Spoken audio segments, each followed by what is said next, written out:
Hello and welcome to the video lecture on organic synthesis, the retrosynthetic approach.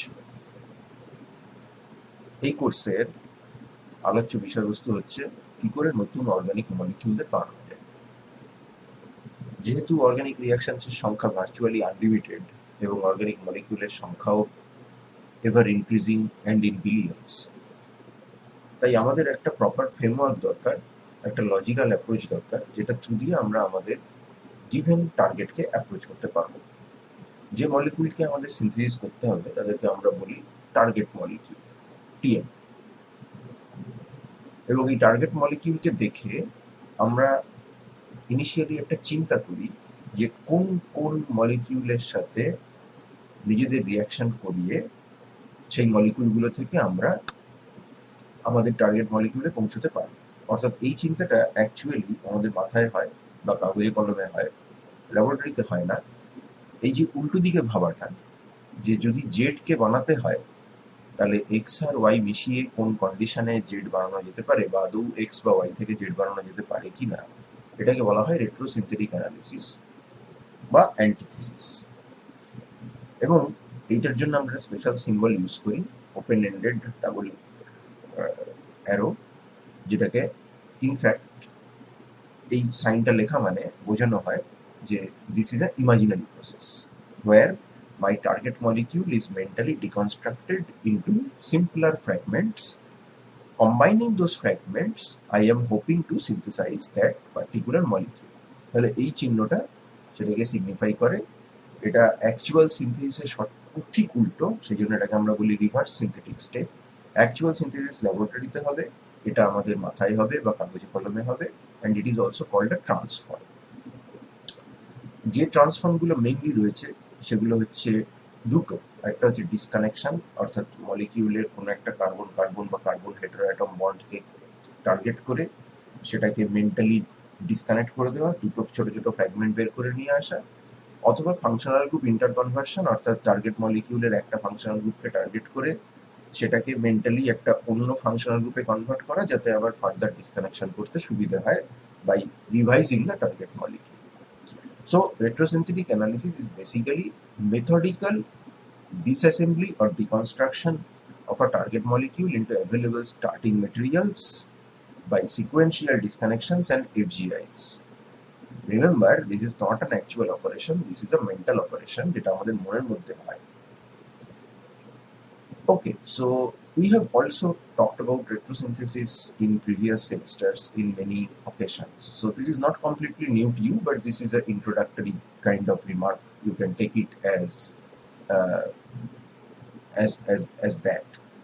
এবং সবসময়ই আমরা এই যে রেট্রোসিনথেসিস বা ডিসকানেকশন বা এফজিআই যেগুলো করি, তাতে আমাদের লক্ষ্য থাকে যে আমাদের যে টার্গেট মলিকিউলটা দিয়েছে তাকে সিম্পলিফাই করা, যাতে আস্তে আস্তে আস্তে আস্তে ডিকনস্ট্রাক্ট করতে করতে আমরা ইজিলি অ্যাভেলেবল স্টার্টিং ম্যাটেরিয়ালের দিকে পৌঁছতে পারি।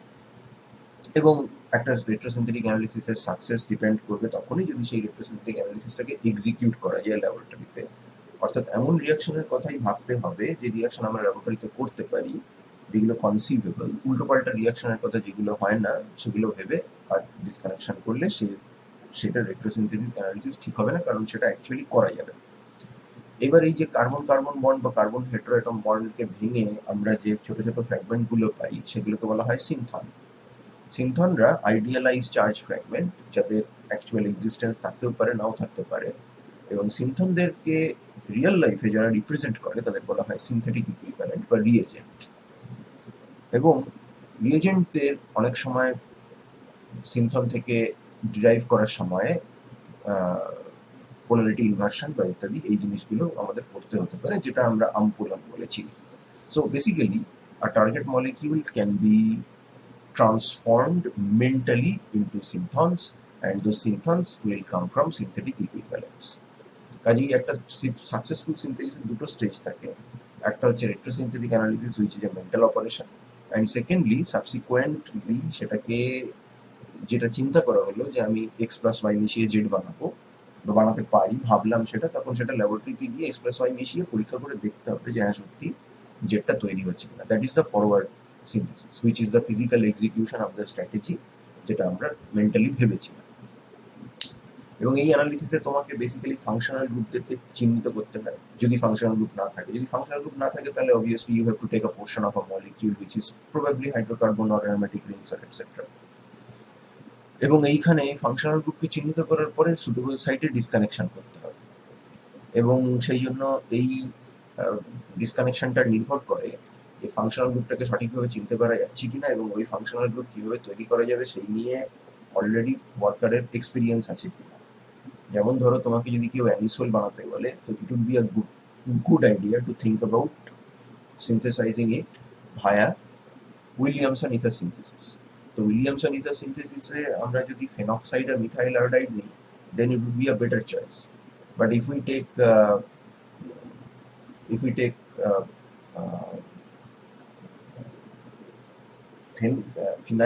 phenyl chloride, chlorobenzene, or phenyl iodobenzene along with methoxide, that is not a good idea because iodobenzene or chlorobenzene nucleophilic substitution participate করে না, and Williamson ether synthesis actually depends upon the success of the bimolecular nucleophilic substitution, which is very good when you take phenoxide as the nucleophile and methyl iodide as the electrophile, but not the other way around.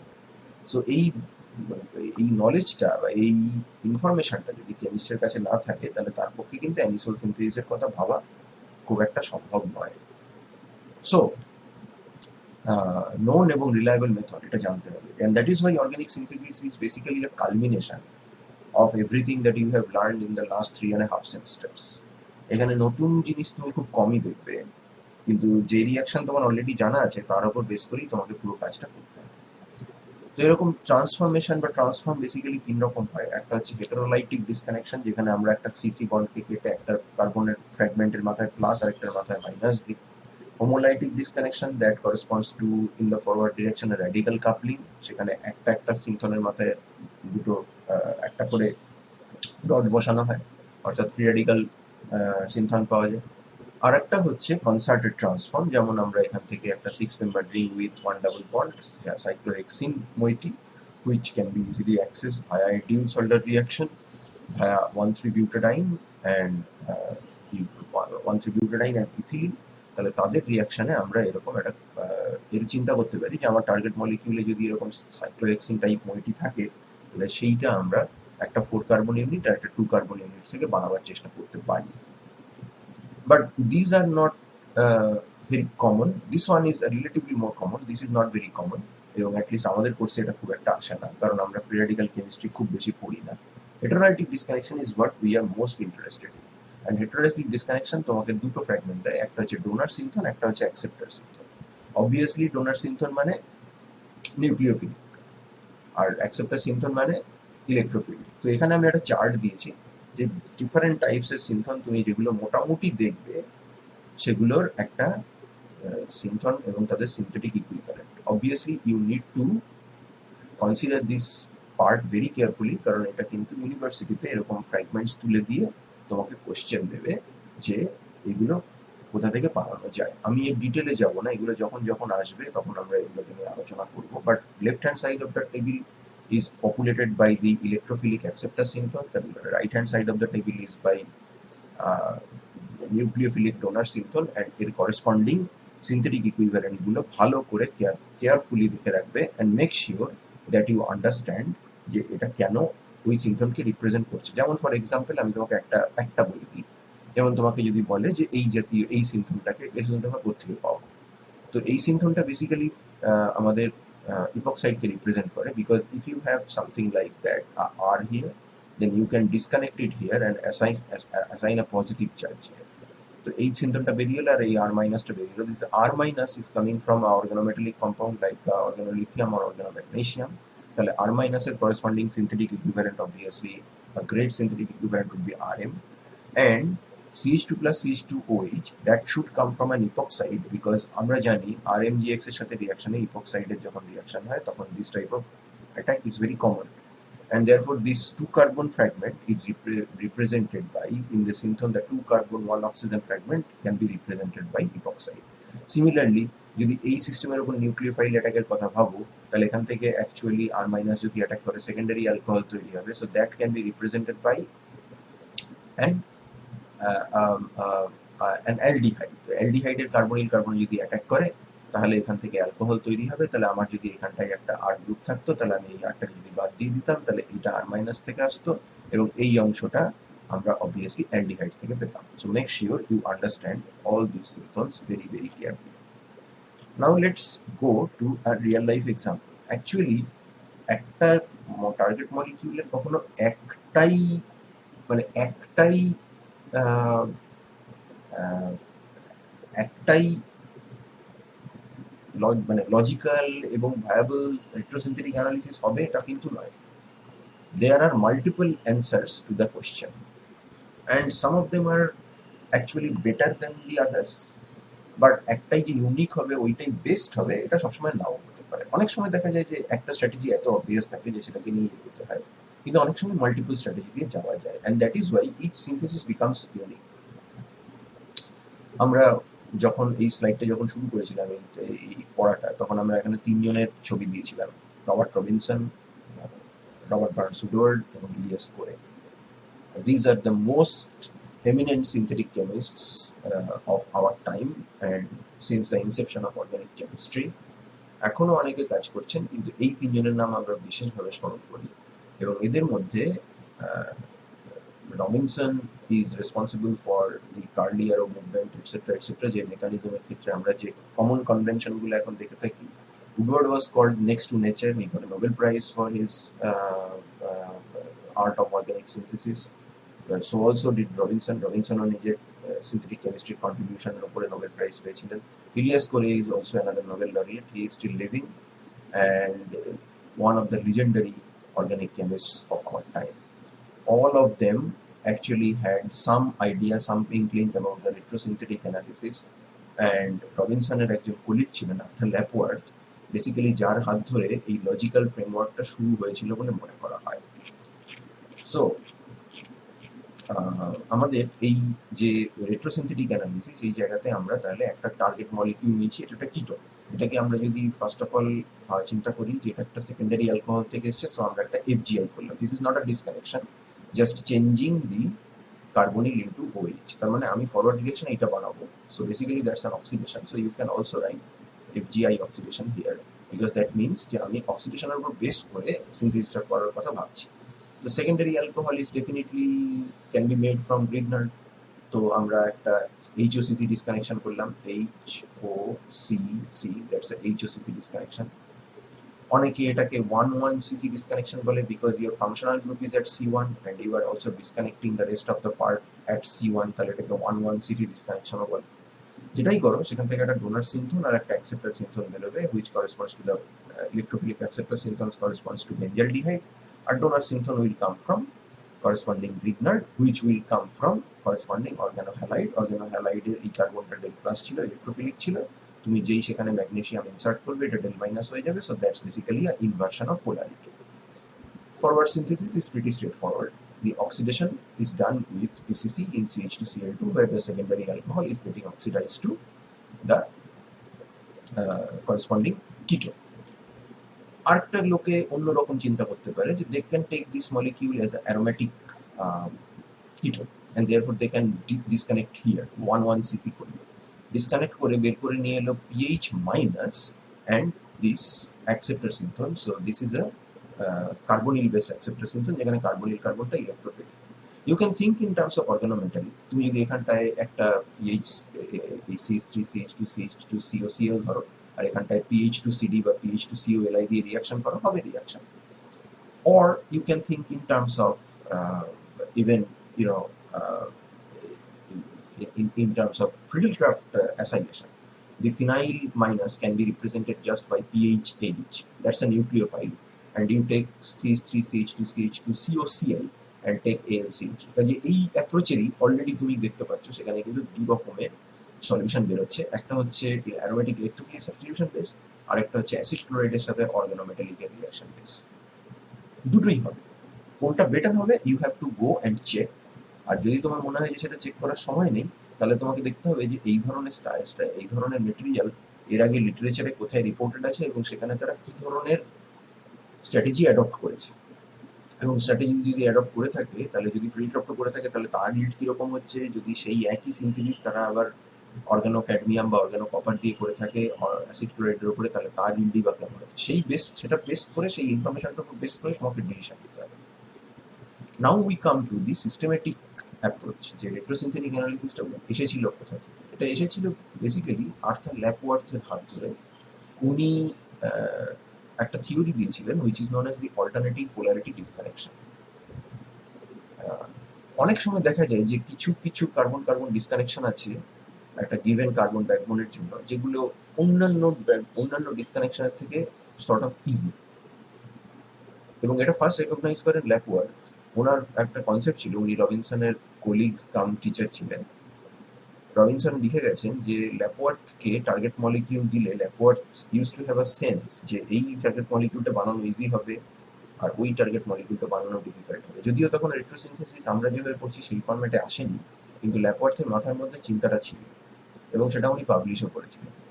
উনি যেটা বলেছিলেন যে একটা carbon carbon ব্যাকবোনে যদি আমরা একটা হেটারোঅ্যাটম include করে দিই, সেই হেটারোঅ্যাটমের ইলেকট্রনিক এফেক্টের জন্য তার পাশের কার্বনটা যে পোলারিটি পায়, ঠিক তার পাশের কার্বনটা উল্টো পোলারিটি পায়। 3 নম্বর কার্বনটা আবার উল্টো পোলারিটি পায়, 4 নম্বর কার্বনটা আবার উল্টো পোলারিটি পায়। উল্টো পোলারিটি মানে ফাংশনাল গ্রুপের পাশের কার্বন যদি ডেল প্লাস হয়, তাহলে সেকেন্ড কার্বনটা ডেল মাইনাস, থার্ড কার্বনটা ডেল প্লাস, ফোর্থ কার্বনটা ডেল মাইনাস, এই করে করে চলতে থাকে। This is the alternative polarity. এটা প্রথম এসেছিল 1920 সালে, এবং এইটার ওপর বেস করেই কিন্তু ল্যাপওয়ার্থের ওই সমস্ত প্রেডিকশন ছিল যে এই টার্গেট মলিকিউলটা ইজিলি বানানো যাবে, এই কম্পাউন্ডটা ইজিলি বানানো যাবে না। কিন্তু আবার বলছি, রেট্রোসিনথেসিস যে ফর্ম্যাটে আমরা জানি সেই ফর্ম্যাটে তখনও আসেনি। 1920 প্রায় 50 বছর পর, 1970 সাল নাগাদ, David Evans, who was a professor of Harvard university, তিনি এই জিনিসটাকে আরেকবার রিভাইভ করেন এবং এটাকে উনি বলেন যে সিনথেটিক টার্গেট মলিকিউলকে আমরা তার আয়োনিক কম্পোনেন্টস হিসেবে দেখতে পারি, যেখানে এই ফাংশনাল গ্রুপের ইলেকট্রন ক্যারেক্টার বা হেটারোঅ্যাটমের যে electronic character attach to the carbon chain, সেটা সেই আয়নিক কম্পোনেন্টে ভাগ করতে আমাদেরকে হেল্প করবে। ব্যাপারটা কি, একটা এক্সাম্পল দিয়ে দেখা যায়। ধরো এখানে একটা কার্বন চেন দেওয়া হয়েছে, যেখানে তুমি একটা এক্স হেটারোঅ্যাটম রেখেছো। এক্স নিজে একটা electron withdrawing heteroatom and therefore it has a partial negative charge, so it's basically a donor site.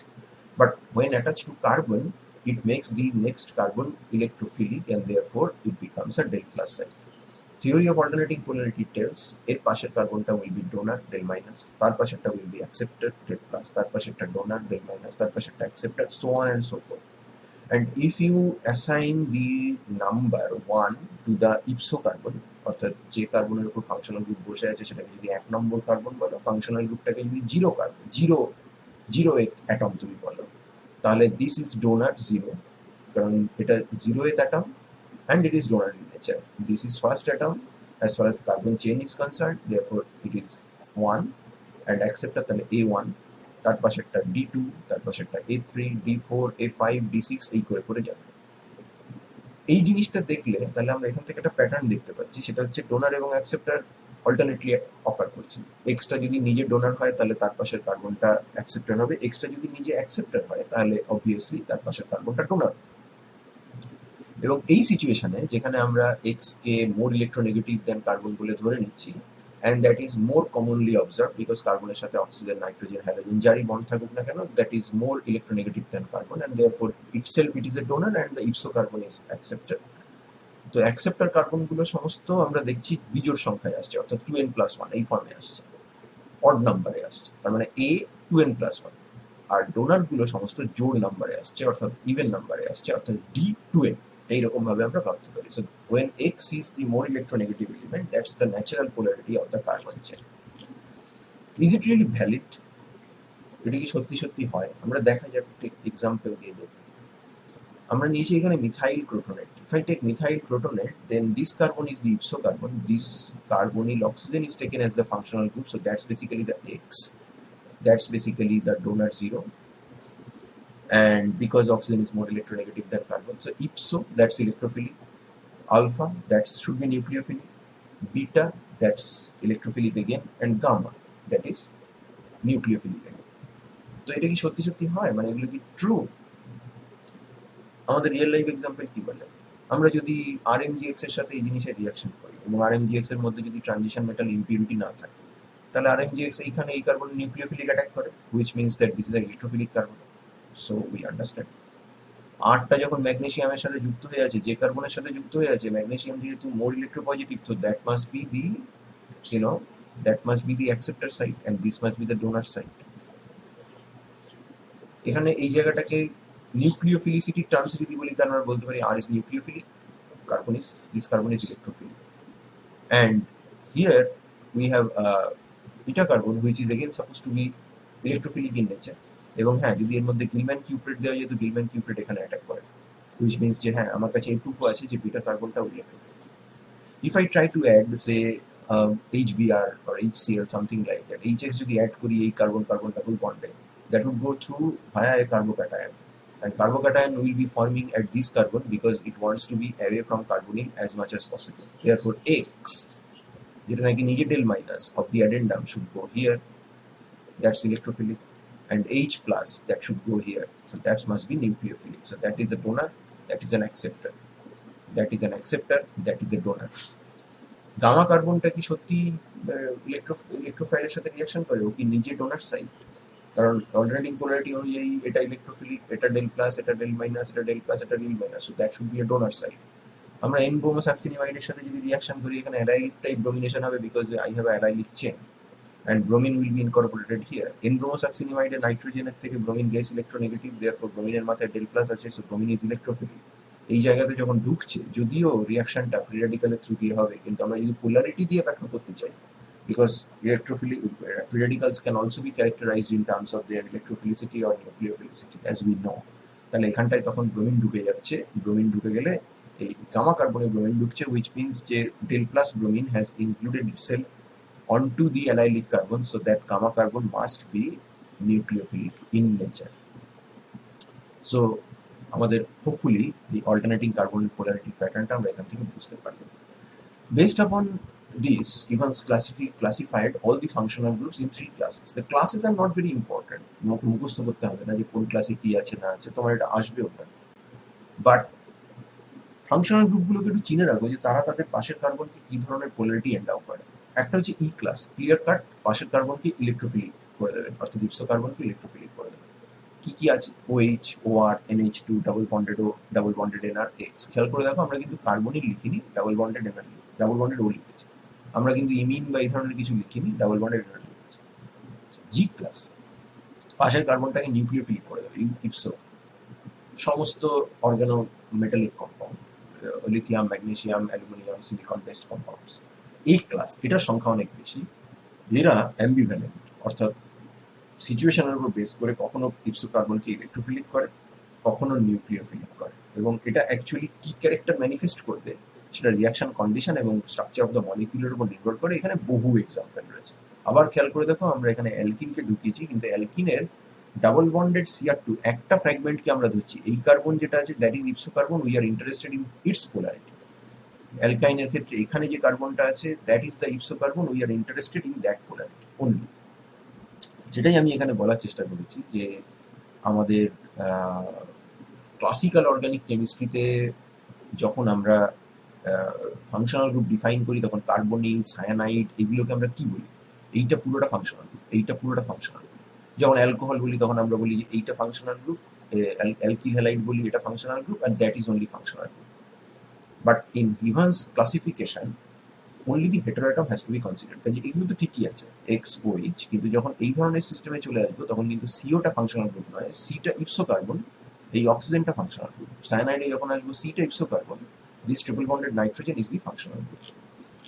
So দেখা যাক যে এই জিনিসটা মানে কিরম ভাবে কাজ করে। একটা এক্সাম্পল আমরা নিচ্ছি যে ই ক্লাস আমরা মিথাইল প্রোটনেট আগে নিয়েছিলাম, সেটা নিতেই পারি। So this is basically the functional group, that's a E class functional group, C double bonded O, তাহলে double bonded O, তাহলে তার পাশে ইপসো কার্বন, পাশের কার্বনটাকে ইলেকট্রোফিলিক দেবে, হ্যাঁ দিয়েছে, ডেল প্লাস, তার পাশে একটা ডেল মাইনাস, তার পাশে একটা ডেল প্লাস, তার পাশে একটা ডেল মাইনাস, আমরা অলরেডি এটা এস্টাবলিশ করেছি এই প্যাটার্নটা। ইফ আই টেক সে অর্গানোম্যাগনেসিয়াম, তো এই সিস্টেমের মধ্যে MgCl ঢুকিয়ে দিয়েছি, তাহলে এই কার্বনটা ইপসো কার্বন, ম্যাগনেসিয়ামের পাশের কার্বন হচ্ছে donor, del minus, so that's must be T1, তার পাশেরটা T3, তার পাশেরটা T5, অবভিয়াসলি তার এক্স্যাক্টলি পাশেরটা A2, A4 ইত্যাদি ইত্যাদি।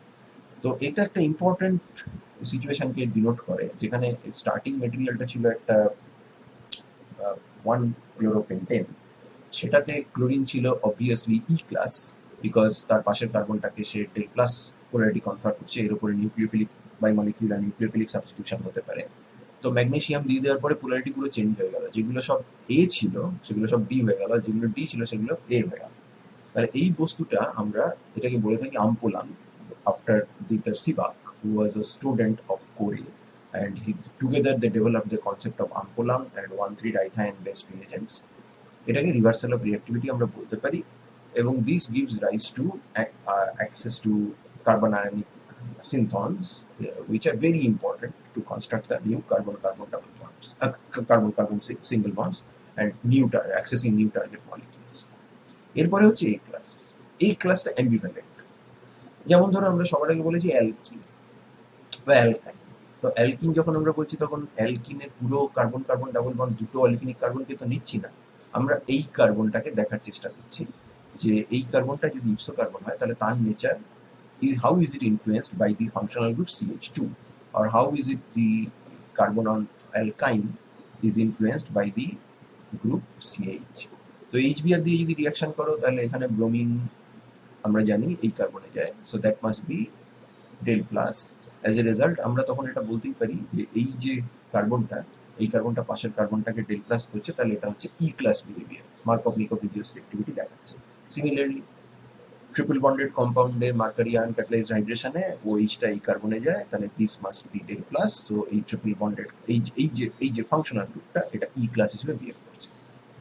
বাট আমরা এটাও জানি যে H2O2 প্রেজেন্সে বিওসিলেক্টিভিটি উল্টে যায়, তখন ব্রোমিন এই কার্বনে চলে যায়, হাইড্রোজেন চলে যায় এই কার্বনে। তো that must therefore mean that this is actually del minus. যদিও এখানে H ডট হিসেবে ঢুকছে, কিন্তু আবার বলছি পোলারিটি ওয়াইজ যদি বিচার করো তাহলে হাইড্রোজেন ইলেকট্রোফিলিক পোলারিটি, তাহলে এই কার্বন যদি হাইড্রোজেনকে অ্যাকসেপ্ট করে তাহলে this must be del minus, and therefore this is behaving not as a E class but as a G class. Anti-Markov-Nikov regioselectivity show করছে। The same so-called anti-Markov-Nikov regioselectivity can be seen for hydroboration oxidation of the alkyne. In that case OH এখানে যাচ্ছে না, OH টা এখানে যাচ্ছে, and therefore hydrogen এখানে যাচ্ছে। যদি হাইড্রোজেন এখানে যায় তো অবভিয়াসলি আমাকে মানতে হবে যে এটা তাহলে ডেল মাইনাস। এটা যদি ডেল মাইনাস হয় তাহলে এই পুরো ফাংশনাল গ্রুপটা এই গ্রুপটা তাহলে তার পাশের কার্বনকে যদি ডেল মাইনাস করে তো that must B G class. So previously এটা ই ক্লাস ছিল, এখন সেটা জি ক্লাস হয়ে যাচ্ছে। এরকম অসংখ্য এক্সাম্পল আছে। ধরো থর্প-জাইগলার রিঅ্যাকশন, এটা নাইট্রাইল কনডেনসেশনের একটা এক্সটেনশন, থর্প নাইট্রাইল কনডেনসেশনের একটা এক্সটেনশন। তো এখানে খেয়াল করে দেখো সায়ানাইড তার পাশের কার্বনে অ্যানায়ন তৈরি করছে, তাহলে এটা must be this is becoming del minus, so this must be becoming del plus, so that's basically the D2, কোনো অসুবিধা নেই।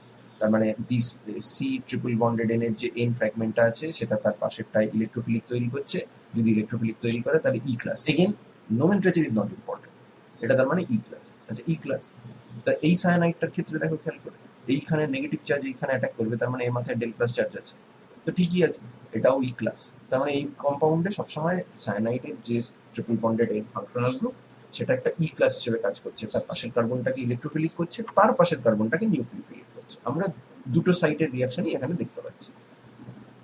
Look at this molecule, this is cyanohydrin from acetophenol. এবার একে যদি তুমি অ্যালকালির মধ্যে ফেলে দাও তাহলে অ্যালকালির মধ্যে ফেলে দিলে কিন্তু তখন সে ডিকম্পোজ করে যাবে, এবং ডিকম্পোজ করবে via abstraction of the OH proton which kicks out the cyano by reforming the carbon oxygen double bond which is a strong one.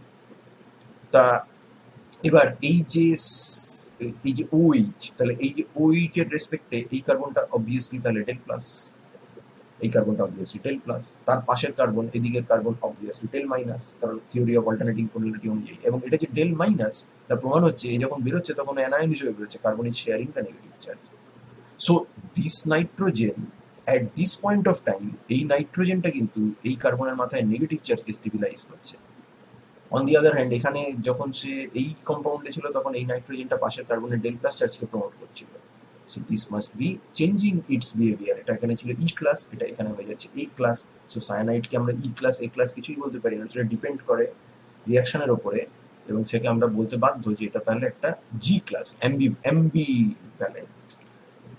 আরেকটা ভালো এক্সাম্পল হচ্ছে নাইট্রো, একটা Michael addition, alpha beta unsaturated carbonyl আছে, তুমি Nitro ethane নিয়েছো, সেটাকে sodium মিথক্সাইড দিয়ে anion তৈরি করেছো, দিস নাইট্রোনেট উইল অ্যাটাক 1,4 অ্যাডিশন করবে। 1,4 অ্যাডিশন যখন করছে তো অবভিয়াসলি এই কার্বনের ওপর মাথায় নেগেটিভ চার্জ এসছে, for sure this nitro is behaving like an E class, পাশের নেগেটিভ চার্জ প্রমোট করছে। But let us take an example where an aromatic electrophilic substitution is taking place, where anisole is reacting with this alkylating agent, যে alkylating agent এর living গ্রুপটা হচ্ছে NO2। তো NO2 যদি living group হয় তাহলে এই পার্টে নিশ্চয়ই তাহলে ডেল প্লাস চার্জ আছে, কারণ অ্যানিসোল এইখানে অ্যাটাক করবে।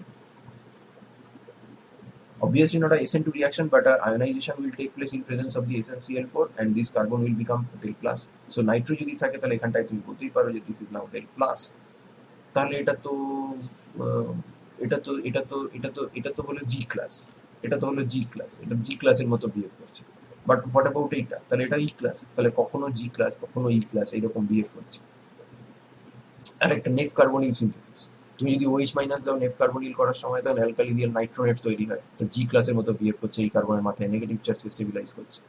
But at the same time যখন তুমি ওয়াটার দিয়ে এই সিস্টেমের উপরে প্রোটনেশনের উপরে অ্যাটাক করবে তখন এই কার্বনের উপরে অ্যাটাক করবে, so this carbon is electrophilic, তো the same nitro group, protonated nitro group, is now changed its color, and from G class it has become E class. So if these things are happening, then we cannot call nitro as a G class or a E class, we should call it the A class. I had a classic example, triple bonded N, যেটা আমরা এখানে দেখেছিলাম, triple bonded N. দেখো খেয়াল করে দেখো এই জায়গাটাতে যদি তুমি এখন এটা অ্যাকচুয়ালি ট্রিপল বন্ডেড এন বলে এটাকে ধরার কোনো মানে হয় না, because you have total N2 plus group, so this N2 plus, so this diazonium, এই diazonium গ্রুপটাকে দেখো, ডায়াজোমিথেনে কার্বনের মাথায় নেগেটিভ, তো ডেফিনেটলি এটা তার মানে জি ক্লাস, এটা কার্বক্সিলিক অ্যাসিডের সঙ্গে রিঅ্যাকশন করছে, something that you have learned in this semester only. তো ফার্স্টে অ্যাসিড বেস রিঅ্যাকশন হবে, তো প্রোটনটাকে খেয়ে নিয়ে CH3N2 প্লাস হলো, কার্বক্সিলেট হলো। Carboxylate is a weak nucleophile, but this CH3N2 plus is so reactive that it will take part into SN2 reaction and the nitrogen will be kicked out. So এই কার্বনের উপরে electrophilic attack হচ্ছে, nucleophilic attack হচ্ছে না, so this carbon basically is del plus. Del plus যদি হয় তাহলে আগে পাশের কার্বনে ইক্সো কার্বনে মাইনাস চার্জকে প্রমোট করছিল, এখন তার পাশের কার্বনে প্লাস চার্জকে প্রমোট করছে, তো আগে ছিল জি ক্লাস। এই সেকেন্ড স্টেপটা যখন হচ্ছে, যখন নিউক্লিওফিলিক অ্যাটাক হচ্ছে তখন হয়ে যাচ্ছে ই ক্লাস, তো এদের নেচার চেঞ্জ হয়ে যাচ্ছে। তা এটা করে আমার লাভটা, এটা করে বেসিক্যালি আমাদের লাভটা কি? ফার্স্ট অফ অল দুটো লাভ আছে। একটা হচ্ছে যে এইভাবে যদি ফাংশনাল গ্রুপদেরকে আমরা ক্লাসিফাই করি এবং রেকগনাইজ করি যে তার পাশের কার্বনটাকে সে কি ধরনের পোলারিটি এন্ডাও করছে, তাহলে ডিসকানেকশন করতে আমাদের সুবিধা হবে, তার কারণ disconnection deals with lots of chemical reactions and any sort of pattern that emerges out of that will be good for us, মনে রাখতে সুবিধা হবে।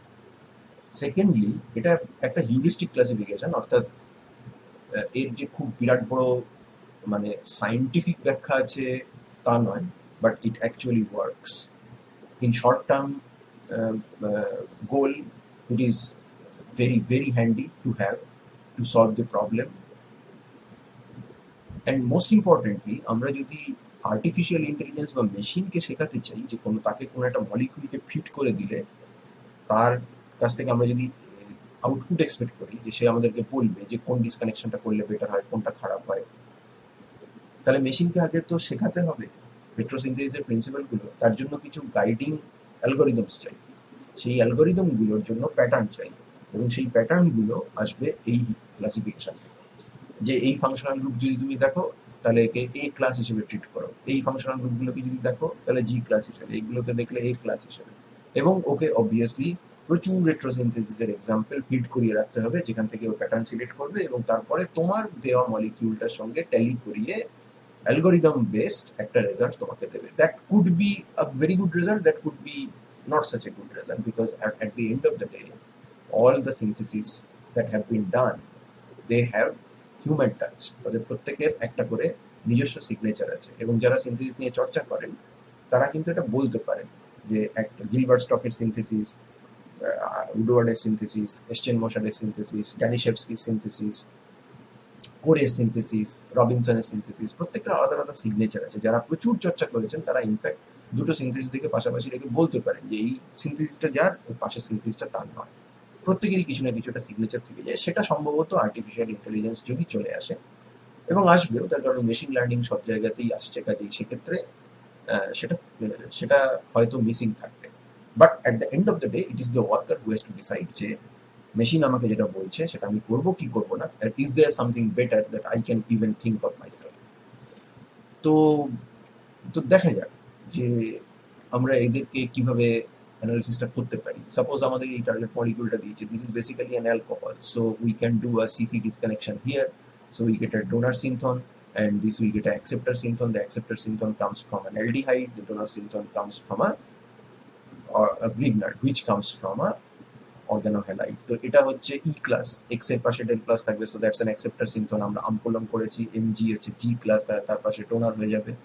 এটা ই ও ডাবল বন্ডেড ও, তাহলে এটা হচ্ছে ই ক্লাস, তার এর পাশে সিনথন আছে del del plus. So that's basically D1 synthon, that's basically A1 synthon, that's another A1 synthon which was inverted to D1 synthon.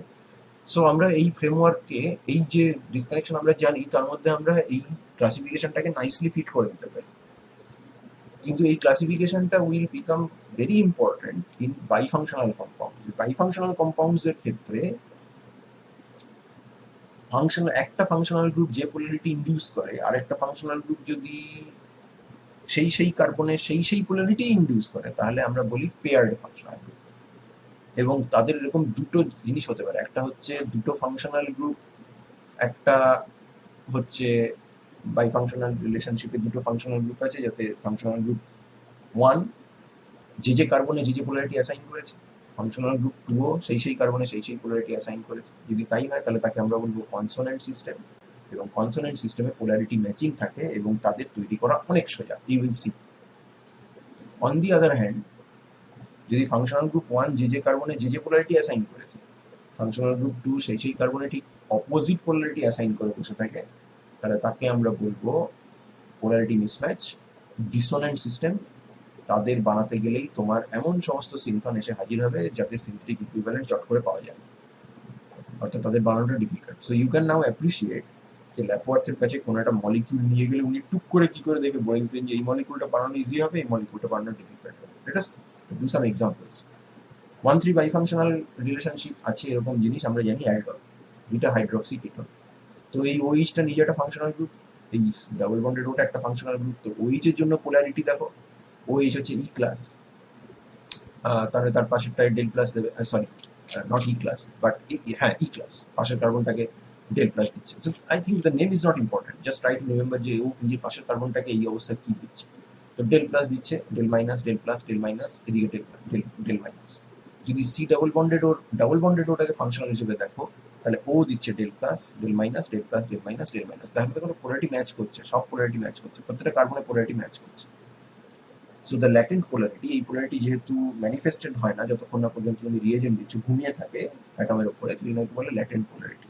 তো যদি আমরা এটাকে ভাবি, তাহলে ল্যাটেন্ট পোলারিটি দুটো ফাংশনাল গ্রুপের জন্য ম্যাচিং হচ্ছে, তাহলে this is a consonant system. এবং কনসোনেন্ট সিস্টেমকে তৈরি করা ইজি, আমরা জানি অ্যালডল রিয়াকশন ভীষণ ইজি। এটা বেসিক্যালি অ্যাসিটোন এবং অ্যাসিটালডিহাইডের aldol. Obviously you need to exert some control, তার কারণ অ্যাসিটোন আর অ্যাসিটালডিহাইডের ক্রস অ্যালডল করতে গেলে অ্যাসিটোন থেকে আগে এনোলেট বানিয়ে নিতে হবে, তারপরে অ্যাসিটালডিহাইডের সঙ্গে রিয়াকশনটা করাতে হবে। You need to use LDA etcetera etcetera. You cannot possibly mix acetaldehyde and acetone and then add the base to it, because acetaldehyde enolizability beshi, acetaldehyde will form the enolate and go to self condense, because acetaldehyde is also more electrophilic than acetone. But those considerations are technical and practical considerations. The aldol condensation যে করা যাবে সেটা আমরা জানি, সেটা আমরা HSC disconnection করি কিংবা 1,3 আমরা 1,2 1,3 ডাইসিও এই ডিসকানেকশনটা করি, যেভাবেই করি না, 1,3 ডাইও ডিসকানেকশন করেছি, তার কারণ দুটো ফাংশনাল গ্রুপ আছে অক্সিজেন বেস, তাদের মধ্যে রিলেশনশিপ হচ্ছে 1,3। আবার এইচএসসি ডিসকানেকশন করলেও সেটাও তুমি বলতে পারো যে treating this as an alcohol, we can generate the enolate synthon and we can generate the aldehyde starting material in one step, মানে আমরা মেন্টালি একটা স্টেপে ওটাকে বানাতে পারি। তো এটা একটা এমন এক্সাম্পল যেটা কনসোনেন্ট ফাংশনালিটিকে ডিনোট করে। বাট সাপোজ আমি যদি উল্টো ডিসকানেকশন করতাম, এখানে মাইনাস আর এখানে প্লাস চার্জ দিতাম, সো এই জায়গাতে আমরা যেটা পেয়েছিলাম এটা হচ্ছে A1 সিনথন, এটা হচ্ছে D2 সিনথন। D2 মানে হচ্ছে লজিক্যাল, কারণ কার্বনিলের পাশের কার্বন তো মাইনাস হবেই, আলফা কার্বন তো মাইনাস, আর কার্বনিল কার্বনটা ইটসেলফ প্লাস হবে, তাহলে এটা A1। বোথ অফ দিম আর লজিক্যাল সিনথন, ইজিলি পাওয়া যাবে। বাট সাপোজ আমি উল্টো করলাম, D1 আর A2 করে দিলাম, এখানে পাশের কার্বনে প্লাস চার্জ, যতক্ষণ না পর্যন্ত পোলারিটি ইনভার্সাল করছি ততক্ষণ হবে না। পোলারিটি ইনভার্সাল অ্যাসিটোনের আলফা পজিশনে যদি ব্রোমিন ঢুকিয়ে দাও তাহলে এই কার্বনটা ডেল প্লাস হয়ে যায়, so that's a polarity inversion. But what about this one, এইটা পাবো কোথেকে? এরকম cannot possibly get from Grignard, কারণ অ্যালকোহল থাকবে তার উপর সেই মলিকিউলের মধ্যে গ্রিগনাট তৈরি হবে, এই জিনিস তো হবে না। So that's a D1 synthon which is very difficult to get, very very difficult to get. And that is why আমরা এই ধরনের ডিসকাশনগুলোকে ডিসকারেজ করি, কারণ A2 সেটা ইললজিক্যাল, কার্বনিলের পাশে প্লাস চার্জ ইললজিক্যাল, অক্সিজেনের পাশে মাইনাস চার্জ ইজ ইললজিক্যাল, অক্সিজেনের পাশে অ্যাকচুয়ালি প্লাস চার্জ থাকার কথা, ইলেকট্রোফিলিক হওয়ার কথা, এটা নিউক্লিওফিলিক হয়ে গেছে, so donor synthon that is also illogical, both of them are illogical synthon. Let us go to another system, 1,5 bifunctional. 1,5 bifunctional, দুটো কার্বনিল আছে, একটা ম্যাজেন্টা একটা ব্লু। ম্যাজেন্টা কার্বনিলের জন্য যে পোলারিটি ডিস্ট্রিবিউশন আমরা দেখতে পাচ্ছি ল্যাটেন্ট পোলারিটি, ব্লু কার্বনিলের জন্য একই পোলারিটি ডিস্ট্রিবিউশন আমরা দেখতে পাচ্ছি, সবকটা কার্বনের পোলারিটি ম্যাচিং হচ্ছে, so that must be a consonant system. তো কনসোনেন্ট সিস্টেম হলে তাহলে তার রিয়াকশন তো ভালো হবে, হওয়ার কথা। যদি আমরা রিয়াকশন করার চেষ্টা করি, দেখার চেষ্টা করি, তো তাহলে আমরা এই সেন্ট্রাল এই কার্বনটাতে ডিসকানেক্ট করতে পারি। So that's basically 1 2 3 4 5, 1,5 di CO disconnection. এখানে ডিসকানেক্ট করে আমি এর মাথায় প্লাস দিলাম, এর মাথায় মাইনাস দিলাম, এটা দেওয়ার পেছনে কারণ আছে। তার কারণ আমি যদি এখানে মাইনাস দিই তাহলে এই কার্বনটাকে স্টেবিলাইজ করবে, so that's basically a D2 synthon, that's logical. Let's check the other one, that's an acceptor synthon, that's the alpha carbon, that's the beta carbon. ইভান্সের ক্লাসিফিকেশন অনুযায়ী বা ল্যাপওয়ার্থের ক্লাসিফিকেশন অনুযায়ী দিস কার্বনিল এটা ইপসোকে পজিটিভ করে, তার পাশেরটাকে মাইনাস করে, তার পাশেরটাকে পজিটিভ করে, so A3, that's logical. Again, that is represented by a very easily available or easily madeable, easily makeable, easily accessible uh, alpha beta unsaturated carbonyl compound. And this is nothing but the acetone molecule treated with some base to give you the enol. তো এই যদি হয়, এইটাই যদি হয়, তাহলে আমরা এটা বলতেই পারি যে এটা খুব সহজেই বানানো যাবে, এটা বানানো কিছু কঠিন নয়। আমাদের এই জিনিসটা আমরা ভাবতে পারি যে এটা এসছে বেসিক্যালি একটা অ্যালডল থেকে, এবং সেটা এসছে ফর্মালডিহাইড আর অ্যাসিটোন থেকে। It is a certainly different matter যে অ্যাসিটোনের সাথে ফর্মালডিহাইডের রিয়াকশন করলে টলেন্সের দিকে চলে যাবে, আমাকে ম্যানিক দিয়ে ঢুকতে হবে, but the logic is the same. Manic is basically like aldol but in acidic condition, যেখানে ওভার রিয়াকশনটাকে আটকানো হয়, কিন্তু আমরা বানাতে পারবো।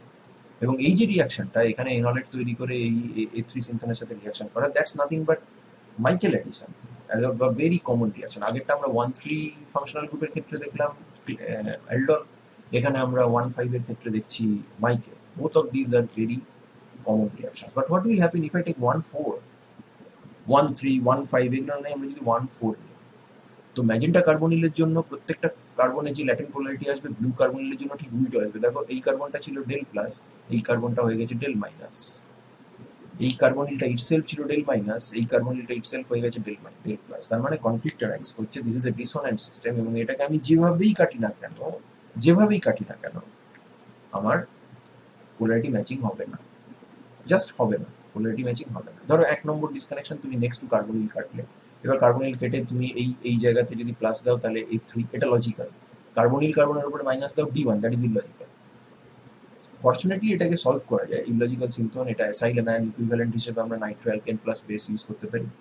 অথবা অন্য আরেকটা জিনিস তুমি ভাবতে পারো যে A3 না করে তুমি এখানটায় D3 করে দিলে আর এই জায়গাটাতে A1 করে দিলে। A1 মানে এখানটায় একটা লিভিং গ্রুপ থাকবে, সে ক্লোরিন, OIT অথবা something something like that, some leaving group. But then you are in a bit of a fix, এইটাকে নিয়ে যে বিটা কার্বনের উপরে নেগেটিভ চার্জ তৈরি করবো কি করে, that is D3, that is illogical. আচ্ছা, maybe this one disconnection is not good because এখানে একটা করে ইললজিক্যাল চলে আসছে। Maybe I can go for the central bond, C2C3 বন্ডকে যদি আমরা টার্গেট করি তাহলে কি হয়? 2 নম্বর ডিসকানেকশন। তো আমাকে একটাকে প্লাস একটাকে মাইনাস তো করতেই হবে, যেটাকে মাইনাস করবো সেটা D2, no problem, illogical, logical, but I will end up with A2 synthon which is illogical. Fortunately we can solve that. A2 synthon আমরা পেতে পারি by inverting the polarity of the alpha carbon of a carbonyl by introducing one bromine atom under acidic condition. কাজে এগুলো সবই হচ্ছে কি roundabout solution. You are getting an illogical synthon, so you are trying to solve the problem by inverting the polarity, তার মানে এখানে একটা inversion of polarity তোমার সিনথেসিসে কোথাও না কোথাও থেকেই যাবে, এবং that will create a little bit problem. Michael aldol এগুলো যত চট করে হয়ে যায়, এগুলো তো চট করে হবে না। এবং these are the examples of the dissonant systems. So not very important to remember যে K class, K E class, K G class, forget about them, but try to understand the concept of latent polarity, and by your intuition এবং তুমি এতদিন পর্যন্ত যা শিখে এসেছো তার উপর বেস করে একটু পোলারিটিটা প্রপোর্শন করতে শেখো, যে কোন চেনের কোথায় কোন ফাংশনাল গ্রুপের জন্য কোন পোলারিটি আসছে, এবং সিস্টেমটা ডিসোনেন্ট হচ্ছে না কনসোনেন্ট হচ্ছে, এবং তার ফলে তাদের ডিসকানেকশনটা আমরা কিভাবে করবো। যখন তুমি আরো একটু বেশি হ্যাবিচুয়েটেড হয়ে যাবে, তখন তোমার ডিসোনেন্ট কনসোনেন্ট ভাবতেও হবে না। বাট এটা বেসিসটা, এই যে চিন্তাটা, যে এইটা ইলজিক্যাল এইটা লজিক্যাল, এইটার চিন্তাটা কিন্তু এসেছে ওই ল্যাটেন্ট পোলারিটির কনসেপ্ট থেকে। So it is important to recognise that concept and learn little bit of it, এবং to practise it so that our future disconnections become easier. So I hope that you have enjoyed this lecture, and I thank you for your patience, and I will see you in the next one.